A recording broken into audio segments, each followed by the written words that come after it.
This meeting of the School Board of the City of Virginia Beach is now in session. This is our formal meeting format. I ask my colleagues to acknowledge their presence on the voting board, please.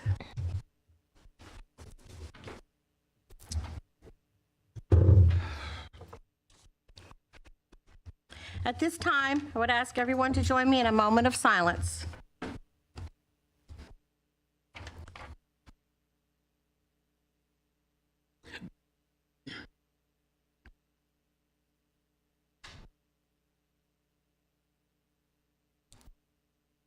Please rise as you are able for the Pledge of Allegiance.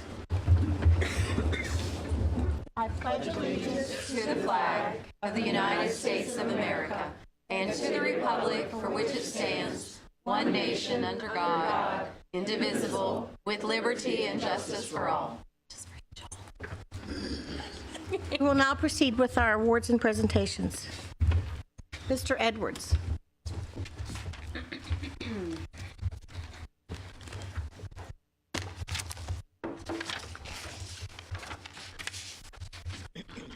The school board is pleased to recognize Cox High School senior Brett Wildman, who was not only selected Virginia High School League's 2017 All-State Volleyball team for the second time, but he was unanimously voted the Class 6 Boys Volleyball Player of the Year.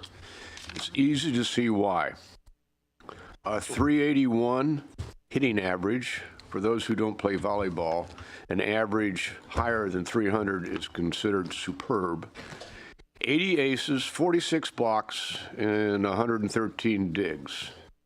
And all of that ended up with Cox in the championship game as well for the state. This past summer, he was also one of 22 elite athletes across the nation named to the 2017 USA Boys National Team. In addition, this former baseball pitcher, whose strong arm translated into success on the volleyball court, helped lead his team to a berth in last year's state tournament and this year's championship game. What's next? Brett is headed to Penn State with his 4.3 grade point from Cox, where he has already signed to keep on playing volleyball. Please join me in congratulating Brett Wildman on this outstanding honor.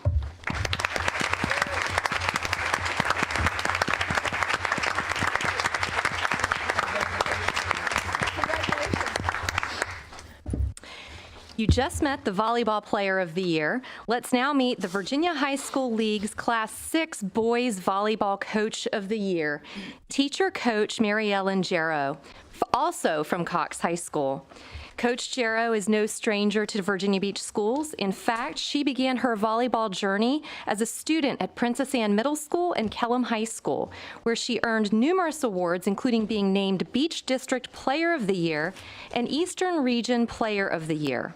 She continued to play after high school at the United States Naval Academy, Go Navy, earning a spot on the All-Navy team, which won the Armed Forces Championship.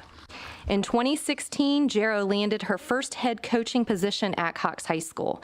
That year, she took the team to the state tournament and was named the VHSL Co-Coach of the Year.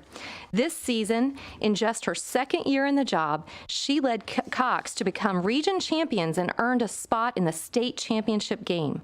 Although she credits her coaching success to the heart and talent of her athletes, as well as the support from her assistant Elizabeth Clark and Cox's school administration, her dedication to the sport and leadership on and off the court led to her selection as the 2017 Coach of the Year.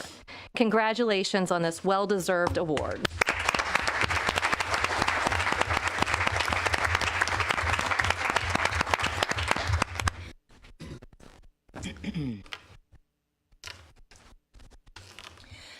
Next, the school board is pleased to recognize one of the nation's 2018 Outstanding New Educators, Brandon Middle School science teacher John Pinkowski.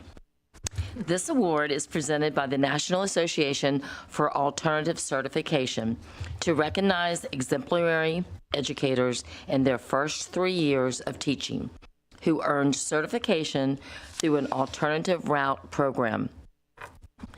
Mr. Piankowski earned his license through Regent University's Career Switcher program, and he did this after serving 20 years in the U.S. Navy and retiring as commanding officer of the USS Mesa Verde. What would propel a retired officer to start a new career? We asked him, and here is what he said. I was in charge of the lives of 365 sailors and Marines and almost 2 billion warship. I had to do a lot of training and teaching. I had been working with young officers right out of college and young sailors right out of high school. I enjoyed teaching them. I joined the Navy to serve my country, to serve something bigger than myself. I felt teaching was a calling. I thought to myself, you really love science. You are really energetic about teaching young people. You served your nation. Now go serve your community. Nice. 2 years into teaching, he and his students are loving his new role. It's not surprising why he was selected as one of the NAAC's 3 outstanding new educators. Congratulations.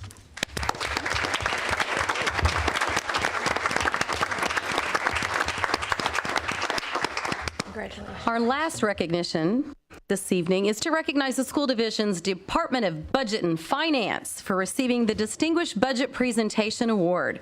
Accepting the award are staff members from that department and Chief Financial Officer Farrell Honziker. This award, which is for the 2016-2017 budget document, is of particular importance because it is the highest form of recognition granted to an entity by the Government Finance Officers Association, or the GFOA.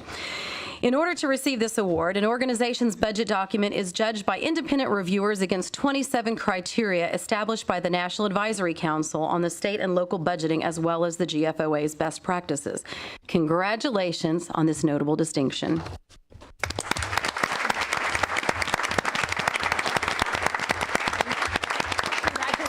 Madam Chairwoman, this concludes our recognitions.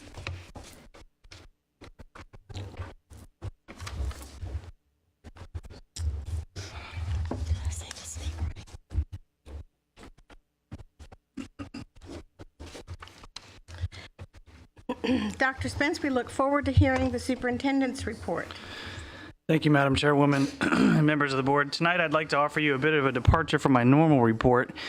Typically at this meeting, I would introduce you to our newest Compass Keeper, but at our meeting tonight, just so happens that is taking place during the Virginia Principals Appreciation Week. And so really what a better time to highlight the incredible work of all of our principals who are each Compass Keepers in their own right. As I shared with our staff in a message yesterday, we have passionate and skilled principals and directors in our buildings that routinely go the extra mile, not only to ensure success for their students, but also for their staffs as well. You know, like all educators, being a principal is not an easy job. The demands are high and the hours are long, and you don't need to look any further than the past few weeks where our principals have been going out through snowed-in neighborhoods and icy roadways just to get to those schools and check on their buildings. And honestly, that kind of commitment translates on a day-to-day basis as well, as they stand beside our teachers, leading instruction, providing support, and creating cultures where students, teachers, and parents love coming to our schools. And, you know, incredibly, our team of principals makes this work look seamless, and they do it without complaint. So without further ado, let's take a quick look at our outstanding principals.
So I would just like to invite our community to join me this week in thanking our principals for their work. We truly are fortunate here in Virginia Beach to have such an incredible team of leaders for our schools. And as we know, behind every great school is a caring and effective principal.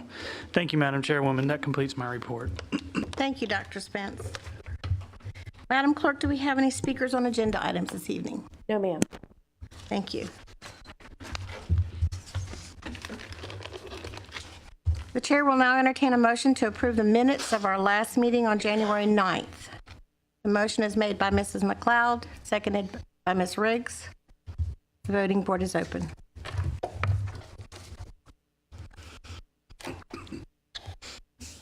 The minutes of January 9th meeting have been approved.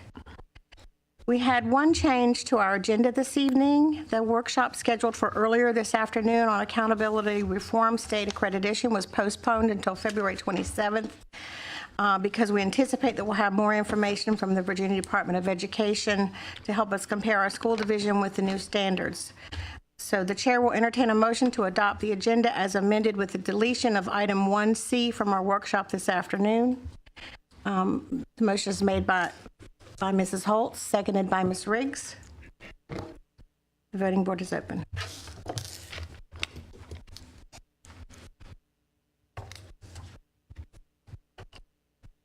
The agenda has been adopted. The consent agenda includes 3 resolutions this evening. We have a resolution for African American History Month, one for National School Counseling Week, and one for Career and Technical Education Month. First one is for African American History Month. Mr. McDonald. Whereas one of our nation's greatest strengths is its vast diversity, which enables Americans to see the world from many viewpoints. And whereas African Americans have forged a proud legacy that reflects the spirit of our nation and community. And whereas it is imperative for the good of our nation that schools continue to build awareness and understanding of the contributions made by African Americans that acknowledges their struggles for freedom and equality and the understanding of our nation's history. And whereas through the study of the contributions of African Americans, students will encounter role models whose commitments and achievements embody the American spirit and ideals. And whereas the school board of the City of Virginia Beach, through its core values, emphasizes the importance of multicultural diversity education within our school division, now therefore be it resolved that the school board of the City of Virginia Beach officially recognizes the month of February 2018 as African American History Month and its 2018 theme, African Americans in Times of War. And be it further resolved that the school board of the City of Virginia Beach encourages all citizens to support and participate in the various school activities during African American History Month. And be it further resolved that a copy of this resolution be spread across the official minutes of this board. Thank you, Mr. McDonald. Next, we have National School Counseling Week, a resolution for that. Mrs. Rye. Thank you. So to all our dear counselors, whereas Virginia Beach City Public Schools school counselors are employed to help students reach their full potential, and whereas Virginia Beach City Public Schools school counselors are actively committed to helping students explore their abilities, strengths, interests, and talents as these traits relate to career awareness and development, and whereas Virginia Beach City Public Schools school counselors help parents focus on ways to further the educational, personal, and social growth of their children. And whereas Virginia Beach City Public Schools school counselors work with teachers and other educators to help students explore their potential and set realistic goals for themselves. And whereas Virginia Beach City Public Schools school counselors seek to identify and utilize community resources that can enhance and complement comprehensive school counseling programs and help students become productive members of society. And whereas comprehensive developmental school counseling programs are considered an integral part of the educational process that enables all students to achieve success in school. Now therefore be it resolved that the school board of the City of Virginia Beach officially recognizes the first full week of February 2018 as National School Counseling Week in Virginia Beach City Public Schools, and be it further resolved that a copy of this resolution be spread across the official minutes of this board. Thank you, Mrs. Rye. Our next resolution is for Career and Technical Education Month. Mrs. Melnick. Whereas profound economic and technological changes globally have a direct impact on the structure and nature of work, thereby placing new and additional responsibilities on our educational system. And whereas career and technical education, which provides students with a career pathway for post-secondary education and workplace readiness, is the foundation of a strong, well-educated workforce, which fosters productivity and innovation in business and industry and contributes to Virginia's leadership in the international marketplace. And whereas career and technical education gives students experience in practical, meaningful application of basic skills such as reading, writing, and mathematics, thus improving the quality of their education, motivating all students to achieve at high levels, and giving all students leadership opportunities in their communities. And whereas career and technical education offers individuals lifelong opportunities to learn new skills that provide them with career choices, expanded learning potential, and job satisfaction. And whereas the ever-increasing cooperative efforts between career and technical educators, career and technical education administrators, and business and industry representatives stimulate the growth and vitality of our Commonwealth's economy by preparing students for careers in high demand, high wage, and highly technological skilled areas in a global economy. Now, therefore, be it resolved that the School Board of the City of Virginia Beach officially recognizes the month of February 2018 as Career and Technical Education Month in Virginia Beach City Public Schools. And be it further resolved that a copy of this resolution be spread across the official minutes of this board. Thank you, Mrs. Melnick. Item 12B under the consent agenda is for the adjustments that we made to the school board student discipline committees for school year 2018. Item 12C is for the school board schedule of meetings through June 30th, 2019, with the addition of a regular meeting on August 28th, 2018. Item 12D is the Policy Review Committee recommendations for Policy 4-4, Equal Employment Opportunity, Non-Discrimination, and Compliance Officers. Policy 4-21, Payments to Estate of Deceased Employees. Policy 4-43, Personnel Protection from Sexual Harassment. Policy 4-87, Overtime. Policy 4-97, Administrative Internships. And Policy 7-1, Relations with the Public. The chair will entertain a motion to approve the consent agenda. Motion is made by Mrs. Riggs, seconded by Ms. Melnick. The voting board is open.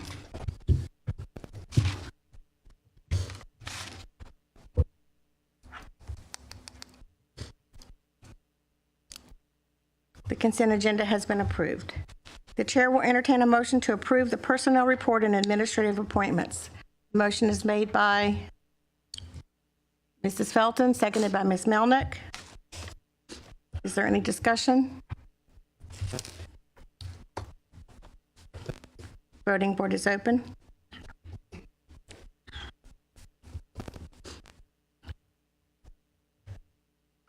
Personnel report has been approved. Our next item for action is the resolution to declare school board-owned property surplus in order to execute a purchase agreement. The chair will entertain a motion to approve the purchase agreement. Mrs. Melnick has made the motion, seconded. By Mrs. McLeod. I'm sorry, Ms. McLeod has made the motion. Ms. Riggs has seconded. Thank you, Ms. McLeod. Is there any discussion? Mr. Arnold, do you have something to add for this? At your pleasure. If you have any questions or if you'd like me to inform the public, entirely up to y'all. Mr. Edwards. You were going to let us know if there was any significant information that came out since we met 2 weeks ago, and between providing any of that as well as probably a brief synopsis, since this is a major action, it would probably be nice. Glad to. Thank you. Just a little bit of background. This property is about 10.5 acres that we own adjacent to the Renaissance Academy. And when we developed the Renaissance Academy project and moved into the new building, part of the contract was to come back and tear down the old, what we call the Virginia Beach Central Academy building, the original GEX building on Witch Duck Road. We also subdivided the property to create this parcel in a separate GPEN. So we've been in front of y'all for about the past 3 years regarding the disposition of this particular piece of property and a couple others. We've been working with the city's Department of Economic Development. They've been marketing this property and others on our behalf. And so what you have today in front of you is a resolution declaring the property as excess, and a purchase agreement between the school board and Franklin Johnston Management Group and Development to purchase the property for $4.5 million, which is the full appraised value of the property for apartment use. We have gone back out at your request since last meeting, and we have essentially no new information. Nothing has come of that. The rezoning application was heard by the Planning Commission on January the 10th to rezone the property from its current B2 zoning to apartment use. That application was approved unanimously by consent. It now goes to City Council. The application is on Council's agenda for February the 6th, along with a resolution declaring the property's excess and agreeing to move the proceeds or appropriate the proceeds into the school division's capital improvement program as part of this year's budget cycle. So it's really the part of our evaluation of our assets that we own as our enrollment has declined and we've closed Plaza Elementary School and have evaluated things that we've owned and torn buildings down and replaced them is identifying properties such as this that have value that we probably don't need to own in an effort to get them back on the tax rolls. And so this is the first really good example of a large piece of property that obviously has significant value. There's a much higher and better use than the two leases we've had on the property to park cars there. Franklin Johnston Group is a really quality developer, and so we're excited to you see that corridor with the road project. The building that we built, we're proud of the fact that we think we had the first really quality development in that corridor from what used to be really a light industrial corridor. The city's building their housing and neighborhood preservation project over there. So with the widening of the road and with this apartment project, we think that entire corridor is going to look a lot differently in the next 2 or 3 years. Be happy to answer any questions that Thank you, board Mr. members may have. Arnold. Thank you. Do we have any questions or comments? Seeing none, the voting board is open.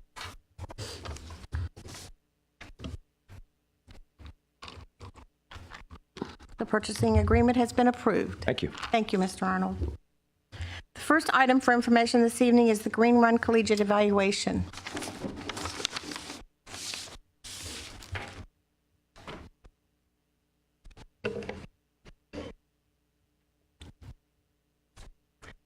Good evening, Chairwoman Anderson, Vice Chair McDonald, members of the school board, and Dr. Spence. My name is Robert Feigl. I'm a research specialist in the Office of Research and Evaluation. Tonight, I'll provide an overview of the key findings and recommendations from the comprehensive evaluation of Green Run Collegiate. The full evaluation report you received in your agenda materials provides additional details. As you are aware, GRC operates as a public charter school and is focused on college and career readiness and preparing students with the skills to be 21st century learners, workers, and citizens in support of the division's strategic plan. The curriculum is based on the IB philosophy, and academic support is offered to students through the implementation of the AVID program. Students at GRC complete a personalized learning plan and have the chance to engage in extended learning opportunities, such as Saturday sessions, in-school mentoring program, and after-school tutoring. In addition, GRC has a large parent involvement component outlined in the charter application. The comprehensive evaluation in 2016-2017 examined the extent to which the charter school was implemented according to the charter school application approved by the school board in April 2013, as well as the extent to which the goals and objectives were met. Information for the evaluation was obtained through a review of the charter school application, meetings with program administrators, BBCPS and GRC data, and surveys. Survey response rates were 16% for parents, 82% for staff, and 100% for students. Additional match group analyses were conducted to further assess program effectiveness. One aspect assessed in the evaluation was the student application and selection process. The application process was open to all students in the division, and students were selected by lottery. During 2016-2017, 150 of the 234 rising 9th grade students who completed an enrollment request for GRC were selected by lottery. Incoming 9th grade GRC students had slightly higher average SOL scores on 63% of assessments taken in 8th grade prior to GRC enrollment compared to the division's 8th graders. 48% of 9th grade students who attended GRC were originally zoned to attend Green Run High School. Stakeholder survey results related to the application process were positive. At least 79% of students and parents agreed that the application process was clear and that information sessions helped them understand the opportunities at GRC.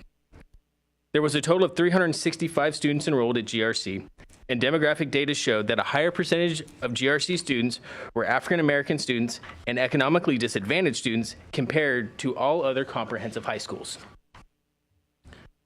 Another area assessed in the evaluation was related to staff characteristics and professional learning.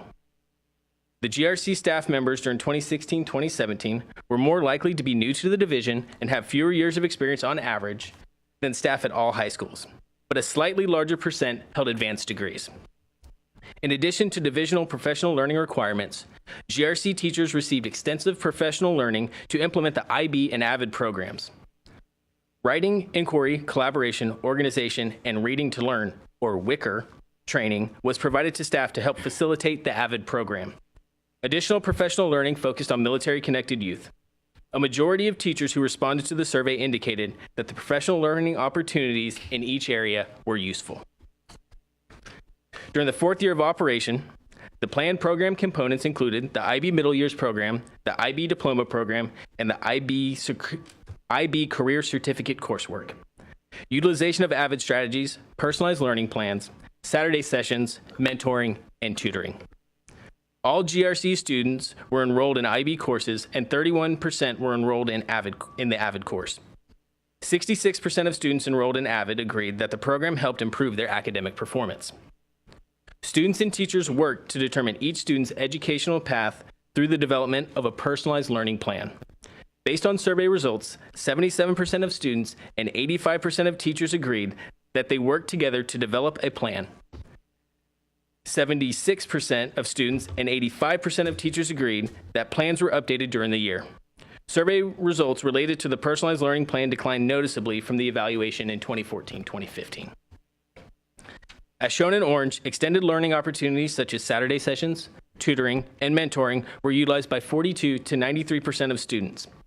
While 85% of students agreed that Saturday sessions met their needs and 91% of students agreed that tutoring met their needs, 65% of students agreed that mentoring program met their needs. Teacher agreement levels to statements regarding the extended learning opportunities meeting their students' needs range from 81% for Saturday sessions to 87% for tutoring. However, the agreement level for mentoring was 52%. Perceptions regarding mentoring also declined from the 2014-2015 evaluation. Overall, student, parent, and teacher perceptions of the GRC coursework and program of study were positive and large, with agreement levels ranging from 71 to 100%. For example, high percentages of respondents agreed that the curriculum was challenging, that it required critical thinking and creativity, and that there were opportunities to work as a team and also to become an independent learner. At least 80% of respondents agreed that GRC is preparing students to be successful in college. Substantial parental involvement in the school's program was another essential component outlined in the charter application. Green Run Collegiate increased the number of ways that they communicated to parents in the 2016-2017 school year, including newsletters, alert now messages, and postings on social media accounts. Greenhorn Collegiate expanded the scope of the parental involvement activities to include both social and academic activities with their students, such as IB workshops, student exhibitions, and socials. The number of parents attending workshops and events at GRC ranged from 12 to 188 parents, with lower numbers attending workshops and higher numbers attending events that involved both parents and students. On the parent survey completed by 55 parents, 47% reported that they attended workshops at the school, and the majority found them helpful. Similar to prior years, the majority of parents who did not attend cited scheduling conflicts. Although attendance at school events varied, 79 to 88% of parents who completed the survey agreed that GRC effectively communicated information and encouraged parental involvement. Greenhorn Collegiate had a total of 9 goals, which were evaluated by 38 objectives. A complete listing of the goals and objectives and associated data is included in the full report. Selected results are presented on the next several slides. The attendance rate for GRC during 2016-2017 was 96%, which was higher than the division. 97% of GRC students passed their courses. Greenhorn Collegiate students attempted a total of 169 IB exams and passed 73% of those attempted exams. 100% of students in the 2017 graduation cohort earned a diploma. 73% of graduates earned an advanced studies diploma, and 4% earned an IB diploma. Overall, 3 students earned an IB diploma, 4 students earned an advanced studies diploma with an IB career certificate, and 41 students earned an advanced studies diploma with an IB course completion certificate.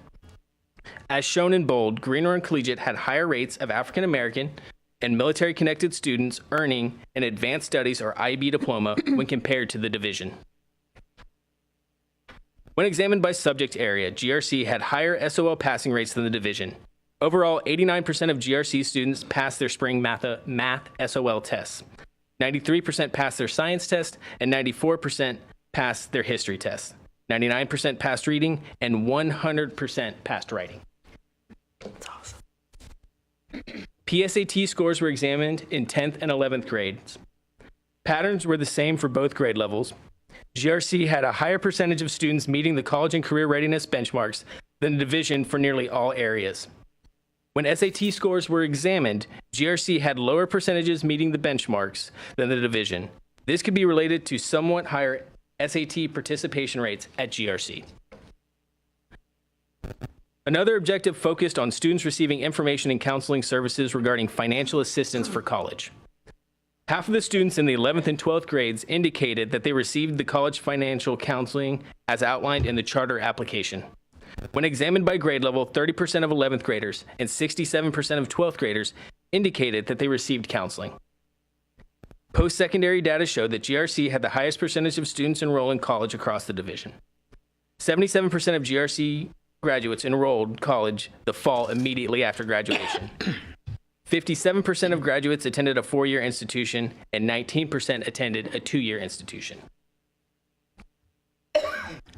Because GRC students were not similar to the division students in terms of demographic characteristics, match groups analyses were conducted.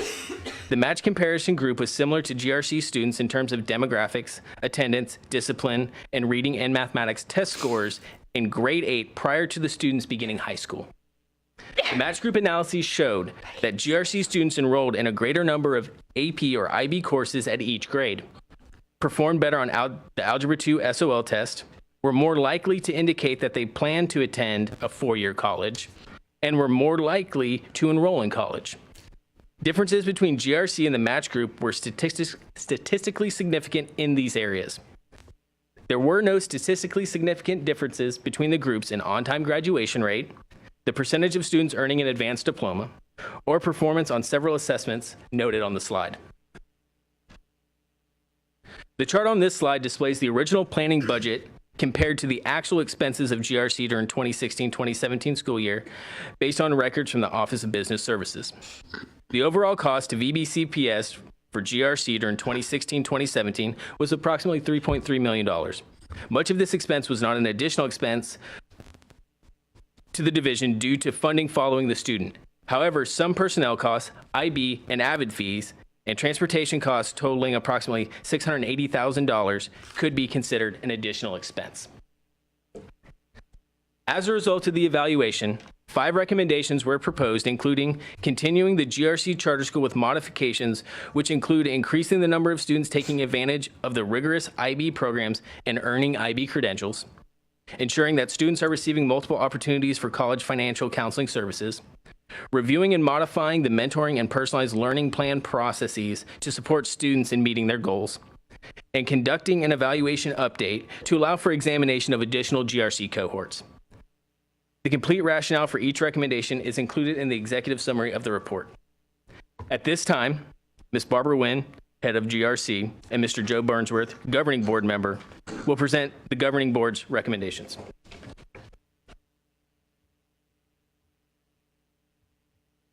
Good evening. Good evening. Good evening, Chairwoman Anderson, Vice Chairman McDonald, members of the school board, and Dr. Spence. The governing board of Green Run Collegiate concurs with the recommendations from the comprehensive evaluation and remains committed to the long-term success of GRC. At this time, we are available for any questions that you might have. Does anyone from the board have any questions? Mrs. Rye. Good evening. So clearly it's a program that the students are benefiting from. I do want to focus on the, and I was particularly happy to see the teacher mentor load has been dropped. Yes. And clearly in response to the survey. So that was, I mean, that makes a lot of sense. So it is an IB program. So if you can clarify for us, since so few actually earned a diploma, what is, again, the nature of the other certificates that were awarded? That is actually a wonderful question, and thank you for asking it. When the charter opened, we wanted to offer multiple pathways for students. And IB offers multiple pathways in that students can earn the IB diploma program, which is what we know best in Virginia Beach. They also have a newer program. It's called the IB Career-Related Program. This particular program allows students to take DP courses of their choice along with attending ATC or the vocational technical school and earning national certification. So for instance, if a student wants to attend ATC for mechanical engineering, they might choose to take IB level math and IB level physics at Green Run Collegiate. So that's the second program. A third option is for students who want to pursue higher academic classes, but maybe they're not talented in all of those courses. So maybe they're more into the humanities, more into the math, or more into the sciences. Those students can choose, instead of taking the diploma program or the career-related program, they can choose to select specific IB courses to take for weighted credit. Now, when they take those classes for weighted credit, they do sit for the exams and can earn college credit for those courses, just like they earn for the diploma program and or the career-related program.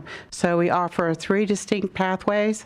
Prior to that, we also offer the middle years program.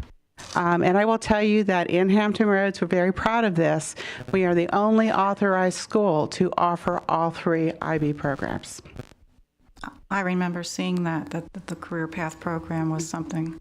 So when you say that you want to increase the number, that's one of the recommendations. Right. Do you plan as a board to come up with something more concrete than that? As far as diploma students and IB course, yes. Of course, as this is our first graduating class, so realizing, when we started this, students really didn't know what they were getting into with this program. And so, of course, over the course of the 4 years, we've scaffolded support systems in place for these students so that they're more prepared to take on the diploma or the IB career-related program. We've worked closely with Mike Taylor at ATC and David Swanger at the Vocational Technical Center. We have Scholar Central just for diploma students set in place. We have quiet rooms where students can work in small cohorts with their IB teachers. As you know, IB is extremely rigorous, and so we want to put them in an environment where there's less stress. Thank you. Thank you. Mrs. Weems? Yes, thank you. And I attend the board's meeting as the liaison, and so I'm just going to brag a little. And first of all, could you introduce the others that are here from the board? Absolutely. I noticed that we see a few others. Yes, actually, I'd like to start by saying our chairman is not here this evening. She had an emergency and has a very sick son at JMU. So, of course, Joe Burnsworth, one of our board members, Dr. Sheila Magula, right there, IB, and my IB coordinator, and my second half, literally, Miss Brianne Patricio. I also have teachers in the back. If you guys, Drea Chambers, Lauren Gibson, Eva Doback, Sydney Keith, Mindy Liebau, and Susan Eichner. Oh, okay, thank you. Bravo, bravo. You know, and I for the public and even my colleagues that some of them are newer members than some of us. I think it's just amazing that y'all have taken this group of students and have come up with now, they comprise the highest minority group, the highest free and reduced lunch group, the highest participation in SATs, the highest going to college, the highest numbers of taking advanced classes. I mean, that's just phenomenal. And to get a picture of this, I want you to tell us the difference between your group of students, the IB students, and the Academy students. Okay. Because I think some people forget, you know, they think IB, so you're just taking the top students and you're being very selective. So I want you to, if you don't mind, explaining that again for the viewing public. Not at all. And because that is the huge difference in this program and the great strides that you've taken and the accomplishments with this group of kids. And to you that are new on the board, I was part of I actually was the coordinator for the middle years program at Plaza Middle School and Princess Anne High School. So I worked closely with MYP and IB at Princess Anne. So I'm very familiar with those programs as well. When I think of academies, and I think Dr. Merrill did a great thing for the city of Virginia Beach when we opened up academies, because what we did is we opened up opportunities for students who had particular passions and interests. All of our academies are theme-based, and so these kids who are interested in legal studies or in the arts, they have a place to go, and they have a place to go ahead and start on their passions and their careers. The advanced academic programs at Ocean Lakes, the Math Science Academy, and IB at Princess Anne are advanced academic programs. They are not academies. So they're not theme-based. They are rigorous, and it's rigorous coursework preparing them for post-secondary education. We are a total different entity. The charter was established so that when I think about the academies and the advanced academic programs as they are, I think of students that their talent has already been, we see their talent, it's selected talent.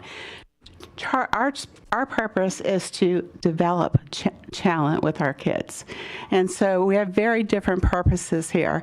And we felt that we were missing an entire population of students who may, by the 8th grade have already been tracked into a certain course or certain lane of where their education was going to take them. And we wanted to open up that opportunity to kids, that maybe didn't realize they had that potential, or they had obstacles earlier in their life that would have kept them from saying, oh, I can be part of this, I can do this. So our belief is 100% that our kids can do anything that any other child can do in the city, as long as we provide the personalization of instruction that they need and the support systems that they need.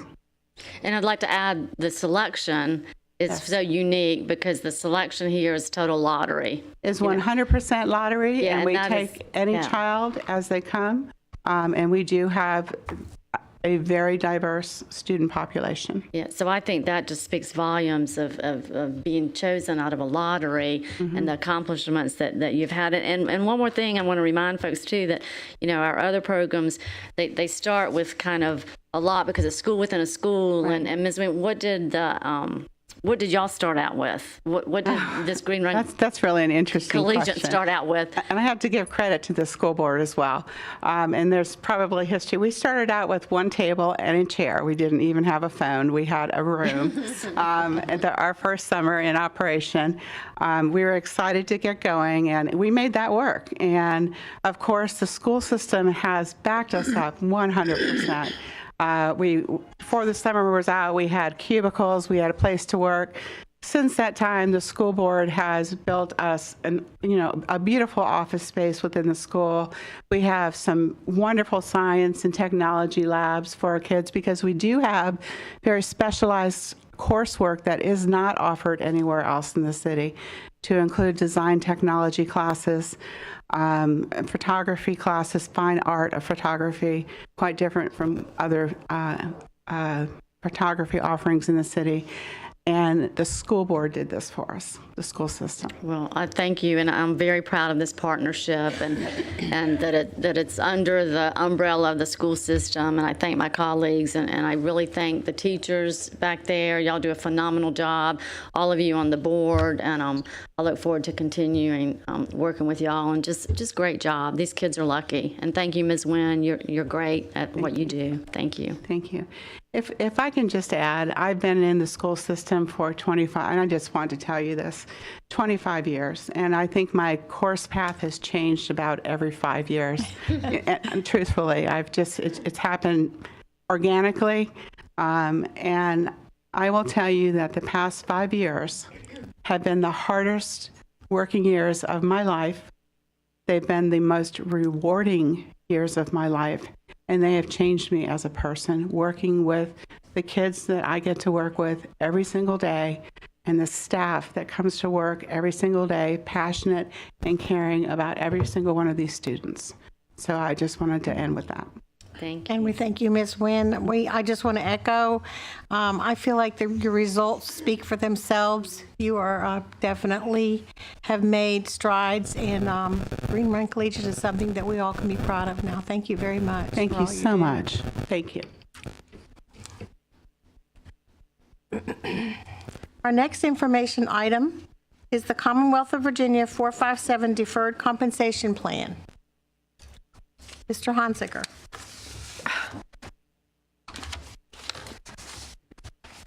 Good evening, Chairwoman Anderson, Vice Chair McDonald, school board members, and Dr. Spence. I'm just going to briefly kick it off here, and I'm going to turn it over to Linda in just a minute. I left a printed copy of the deferred comp presentation that was made at the joint briefing back on December the 12th. December the 12th. I lose track of time lately. We're not going to make a presentation to you. Linda's going to give you a verbal executive summary of the transition to the Commonwealth of Virginia 457 Deferred Comp Plan. I'll introduce Linda Matkins, who's our Director of Benefits. She's also in charge of the Consolidated Benefits Office. She and her staff do a wonderful job. They juggle a lot of different things over there, as you well know. And so I'm going to turn it over to Linda. And at the end, any questions you may have, we're willing to address any of those. Linda Matkins. Thank you. Welcome. Thank you. Good evening. As Farrell mentioned, we're going to provide a summary of the presentation provided at the joint briefing on December 12th regarding the transition or possible transition to the Commonwealth of Virginia 457 Deferred Compensation Plan. So a little bit of history. In 1981, the city developed a 457 plan for its city employees, and then later in 2002 amended the plan to allow school participants. So the city uses Empower Retirement for their record keeper, and this contract terminates June 30th of this year. So on February 6th, City Council will take action or vote on the recommendation to terminate the city's plan and transition to the Commonwealth of Virginia plan. And on February 13th, we will ask the school board to vote on that transition as well. The Virginia Retirement System administers the Commonwealth of Virginia plan, and their record keeper is ICMARC. So the city's plan is not available to hybrid employees. So as new employees are hired and current participants withdraw their funds, the assets, managed assets in the plan will continue to decline over time. And this will also, the ability to effectively administer or manage fees, negotiate fees, will be affected by the decline in the plan. So why the Commonwealth plan? The city has a deferred compensation board. It does have school representatives on it, and the board hired or engaged a consultant to look at the Commonwealth plan, and based on the results of the findings from that, the board voted on September 13th to transition the plan. And the Virginia Code allows localities to enter into an agreement with the Virginia Retirement System to offer the COV plan, and it does not require a request for proposal. So what were the things that the board looked into with regard to the advantages and the best practices of the Commonwealth plan? We looked at fund performance. There are lower fees due to the size of the managed assets. The Commonwealth of Virginia plan has $2.95 billion in assets, where the city's plan has $280 million. There's greater fee transparency. There's no revenue sharing. There's enhanced educational resources with online calculators, investment tools, webinars, online fund profiles, and a continued on-site investment advisor. There are additional asset classes, and there's an additional fund option with the Roth 457. There's multiple investment paths to meet all types of investors. There's also a retirement income planner. Since VRS manages the monies, all the funds from your defined benefit plan, as well as these defined deferred compensation monies, would be used in the retirement income calculator. So next steps, as we mentioned, City Council will take action on February 6th. The school board will take action on February 13th. And if approved, the benefits office will continue communications with the school employees, because once this right now it is a city plan where schools have a different fund within that city plan that is administered together. But once we transition, or if we transition based upon approval, it will be a separate group within the Commonwealth of Virginia plan managed by VRS.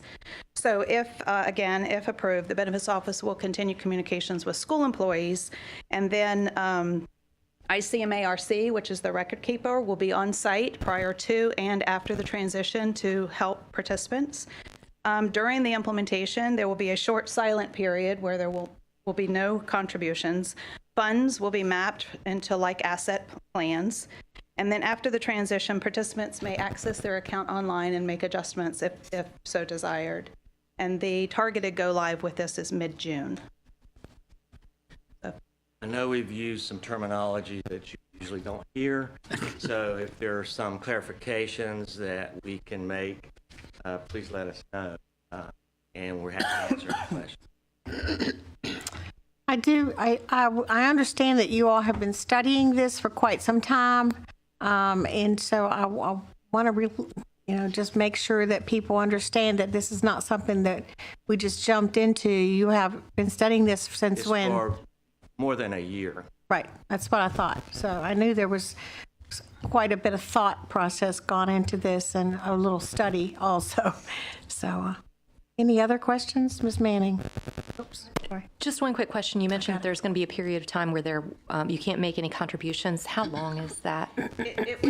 It's expected to be a couple of days, but we have to coordinate with the city's payroll system as well as ours, and now that they're on biweekly pay, the time frame's a little different. So it could be a week where, ideally it's a couple of days, but it could be. Mr. Edwards.